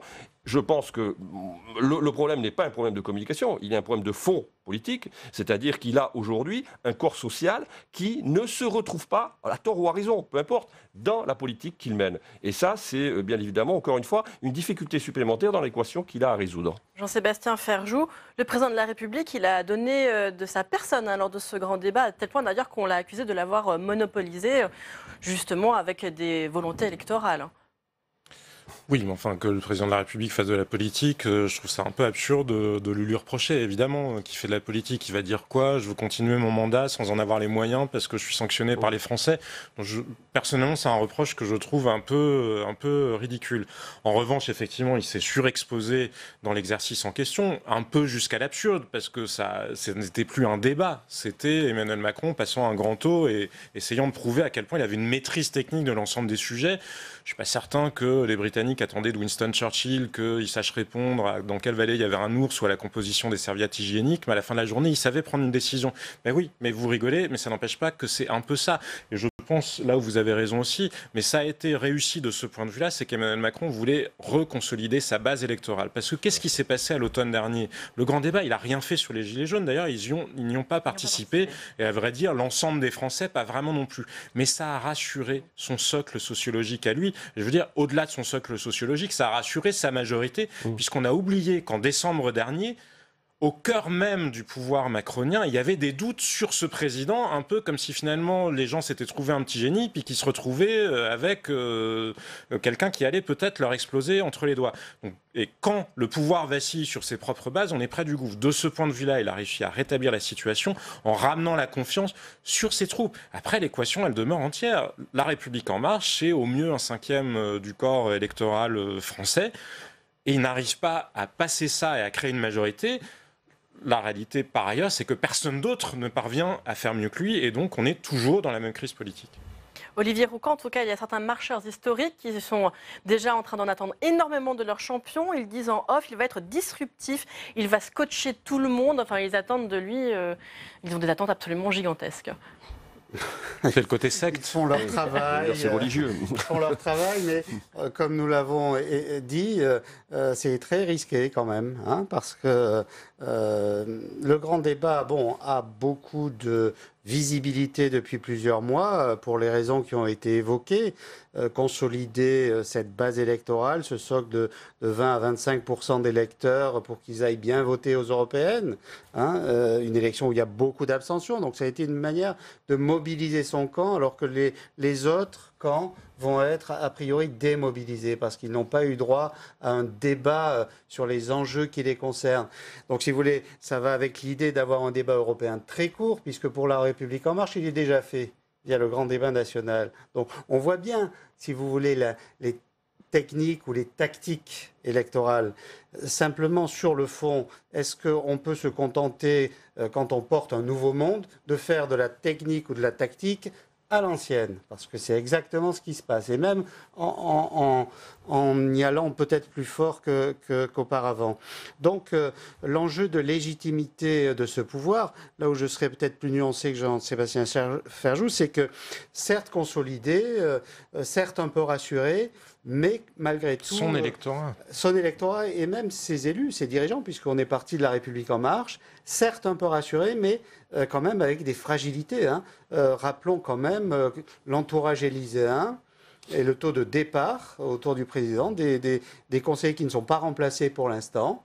Donc là aussi, on voit qu'il y a des tactiques pour la préparation des municipales, mais il n'empêche, tout ce mouvement brownien permanent... on le sent seul, Emmanuel Macron. Continuité de l'État. Et la continuité de l'État, ça ne repose pas sur une seule personne, ça repose aussi sur des entourages installés, ancrés dans les territoires. Et là, on est toujours sur des points d'interrogation. Donc là, je dirais qu'il a sauvé les meubles, mais ça demande consolidation. Sophie Fay, il a sauvé les meubles, ce président seul. Il y a cet ancrage territorial qui est important, mais il y a une deuxième chose, c'est l'ancrage aussi, l'expertise des mesures qu'il va faire, qu'il soit disruptif, c'est formidable. En plus, c'est bien pour les journalistes, on va avoir des choses à expliquer, à commenter, mais comme citoyen, c'est pas un objectif on a envie que ce soit pas seulement disruptif, on a envie que ce soit étudié, analysé et que la portée des mesures qu'il va annoncer soit claire et soit bien évaluée. Par exemple, il y a une mesure dont on parle qui est la réforme du barème de l'impôt sur le revenu avec un allègement vers les tranches basses. On a vu que quand ils ont fait les bascules de la CSG vers des cotisations sociales des salariés vers la CSG des retraités, ils n'ont pas du tout mesuré l'impact que ça allait avoir sur les retraités et on a dû ensuite ajuster, rebaisser à nouveau la CSG sur les petites retraites.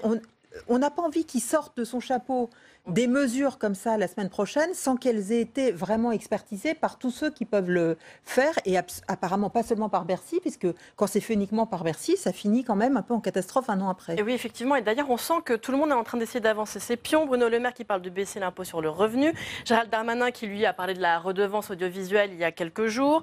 Il y a l'âge légal de départ à la retraite qui a fait son irruption, pareil, il y a quelques jours, avec une partie qui dit oui, l'autre partie qui dit non. Qu'est-ce que vous pensez de tout ça ? Par exemple, supprimer la redevance audiovisuelle dans le contexte, on ne sait plus très bien à quoi la rattacher. Si on supprime la taxe d'habitation, on ne sait pas très bien comment on va la faire payer aux gens. Donc il y a une question sur la table. Il y a une question technique sur la table. Mais on ne peut pas poser cette question technique sans répondre, expliquer en face comment ça se passe pour l'audiovisuel public, comment on assure son indépendance, son financement, comment on l'organise. Donc on ne peut pas balancer ça comme une idée en l'air sans avoir une réponse et une stratégie pour l'audiovisuel public en face.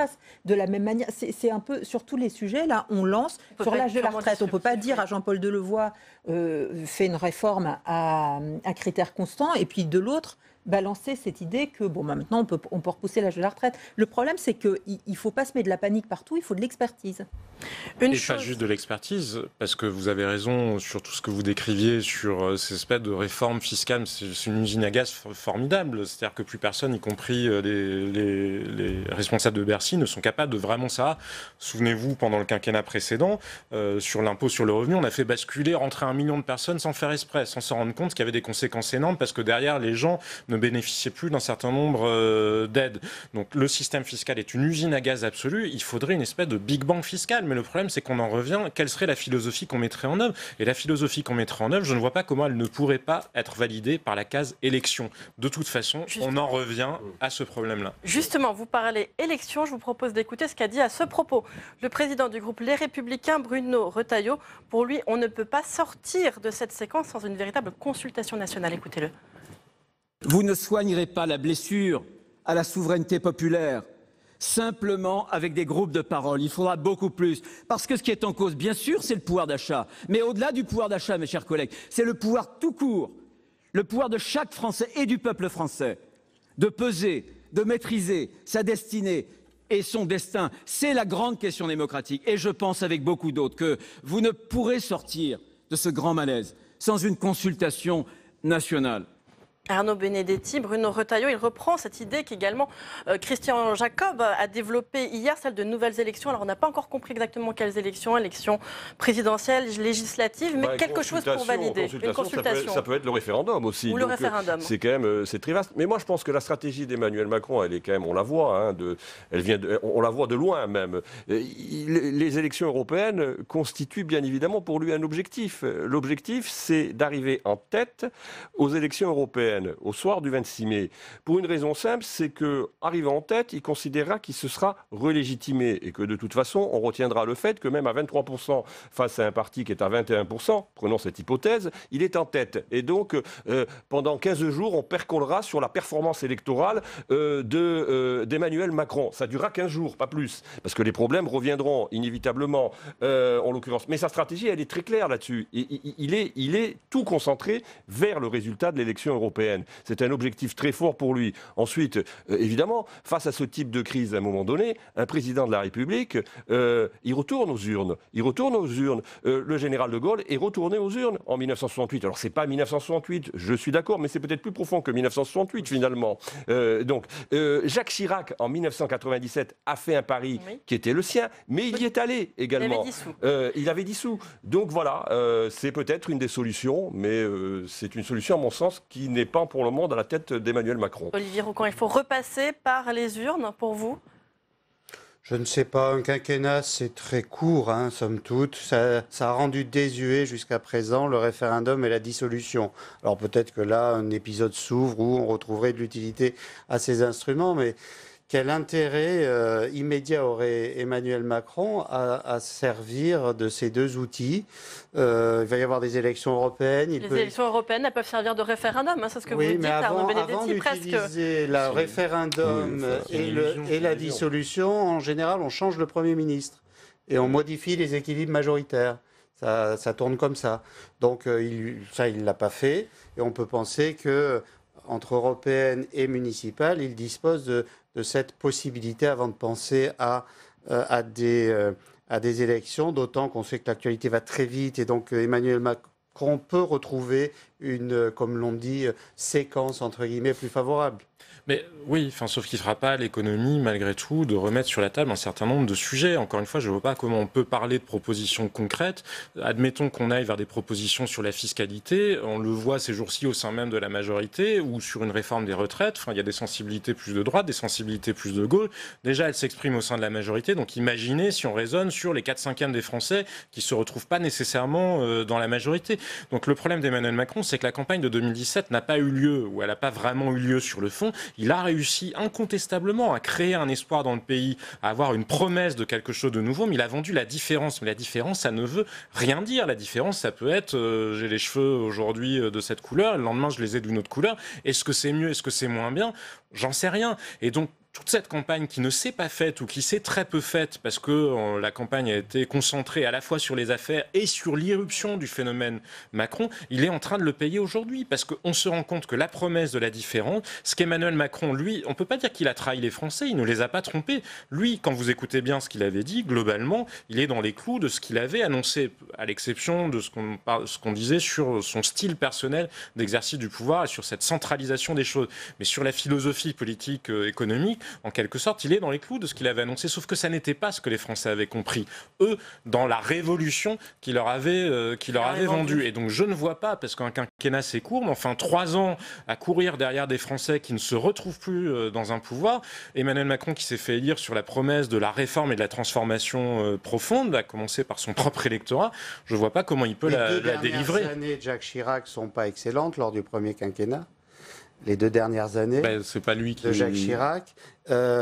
Toute une partie du quinquennat de François Hollande, on ne peut pas dire que le climat a été léger et joyeux. Non, mais je suis d'accord avec vous, mais donc, quand on voit que la crise politique ne cesse de s'approfondir, faire le calcul du pourrissement me paraît assez dangereux d'un point de vue démocratique. Il faut faire le mot de la fin. Il ne faut pas le calcul du pourrissement. Non, je ne dis pas que lui le fait, je vous dis que se contenter d'une situation dysfonctionnelle... Ils font le calcul de la baisse d'impôts. Et ils font le calcul que l'opposition en face est assez faible si on enlève la présence menaçante de Marine Le Pen. Donc ça peut... Pour l'instant... La présence menaçante, c'est un peu une vue de l'esprit aussi, puisque Marine Le Pen, elle fait moins qu'aux élections européennes. Elle fait déjà bien moins que le score qu'elle avait été capable de faire à la dernière présidentielle, et moins que le score du Front National aux dernières européennes. Il fait pareil. Je crois que la déception des Français, elle vient qu'ils voient tous que les problèmes sont... pas facile à résoudre d'une baguette magique, qu'il n'y a pas une personne qui peut les résoudre du jour au lendemain, puisque chaque fois qu'on en résout un, on en crée un autre, et qu'il faudrait qu'il y ait un peu plus de consensus et de bonne volonté pour vraiment s'attaquer aux vrais problèmes. Et ça, Jacques Chirac n'a pas réussi à le faire, même après avoir eu les voix de la gauche quand il a été élu en 2002, et lui n'arrive pas à le faire non plus, malgré... ces voix aussi dont il a bénéficié face à Marine Le Pen. Eh bien, merci beaucoup à tous les quatre d'avoir participé à ce débat. Merci beaucoup Sophie Fay, merci Arnaud Benedetti, Jean-Sébastien Ferjou, Olivier Roucan. Merci à tous d'avoir suivi cette édition spéciale.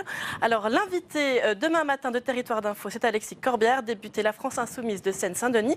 Et ne manquez pas notre édition spéciale dans l'après-midi à 16h30, place de la Santé Europe, le grand oral des candidats aux européennes. Quel sera leur programme en matière d'Europe sociale et durable, présenté par Rebecca Fitoussi. Très bonne soirée et à demain.